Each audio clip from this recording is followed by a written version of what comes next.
Hello everyone, welcome to Analog IAS Current Affair Analysis for 10th November 2020. In this video, we'll be discussing a couple of issues. One with respect to the impact of globalization on local politics, and secondly, it is with respect to the trade and the competition that India faces from Vietnam and Bangladesh. The first article for the day is taken from the Financial Express and it is titled Why Trump Clicked with Americans.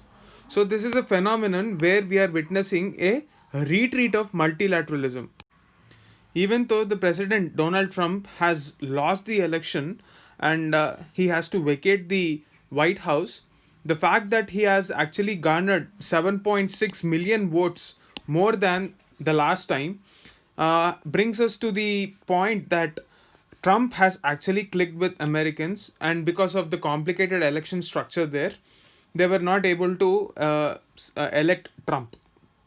So, in this context, looking at the policies that Trump has taken, what are the implications for the agenda of globalization? Why did the principles that were considered to be the foundational principles of the country of USA has been sidelined, and we have witnessed a phenomenon for the last 4 or 5 years which is characterized by a retreat from multilateral institutions. To put things into context, as soon as Donald Trump was elected, he came out of the Paris climate talks, citing that it is a economic burden on the United States exchequer. Similarly, he walked out of UNESCO, and even recently, he threatened that he would remove the funding of World Health Organization because they were not in a position to handle the epidemic. Given this aggressive transactional nature of Trump's foreign policy, it had an impact across the globe because of US dollars status as a universal currency in trade. And because of this reason, because of the complicated supply chains that are heavily reliant upon China and the trade wars between US and China, because of the local politics, what has been the impact on globalization? That has been the agenda of this article. Now let us have a look at the various reasons as to why this has actually happened. The first reason is United States is a country which is treated as a land of dreams for people all across the world, and it is celebrated as a model country for democracy because of its policy of absorbing migrants from various nations. So you have people from all walks of life and all sorts of nationality within the US, and meritocracy is celebrated within the country. So this influx of migrants has actually changed the demography of that country. This immigration is a very recent phenomenon, most likely in the 20th century. Even before this, there were migrants, but the extent of migration was much less owing to the economic model that we are talking about. Previously, we are talking about an economic model which is driven by industrial revolution, manufacturing, where the local population itself was getting good wages and it became a wealthy nation. But with the advent of the industrial revolution 3.0, which is characterized by software revolution, and we have had software giants like Microsoft, Apple, Google, this has led to uh, a influx of migrants, especially from Asia. We have had also immigration from especially Asian countries like Philippines. We have had migrants from China, and also Indians form a significant number of the local population now. So what this has done is this has put all these migrants in direct competition with the local whites. And since they were, for the first time in the American history, they were feeling a sense of insecurity because of these migrants.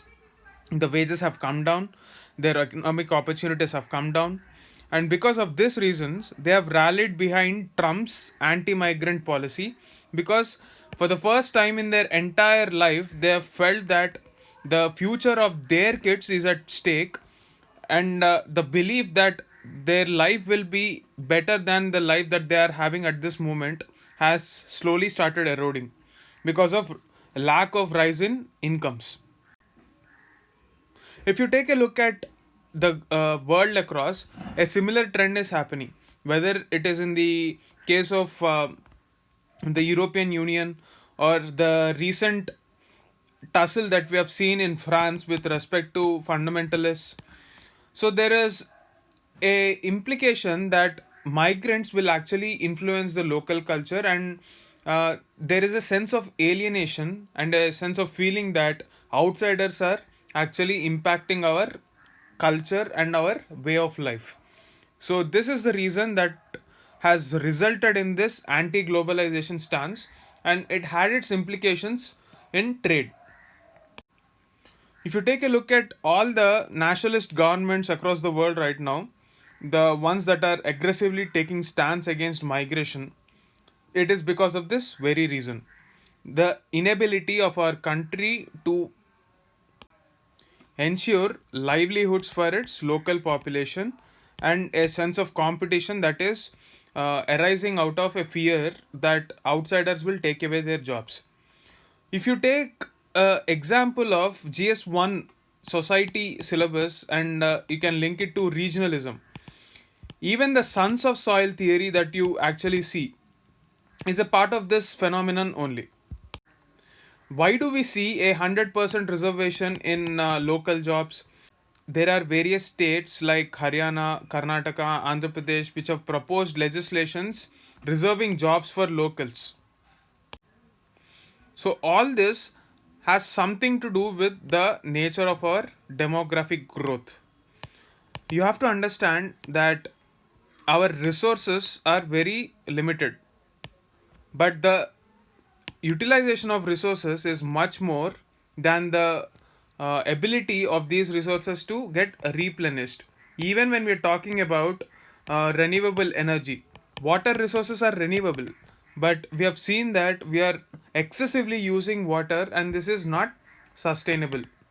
So we need to rethink our idea of development, and if we don't have a look at how we are going to utilize these natural resources, these are the sort of repercussions that we'll be having.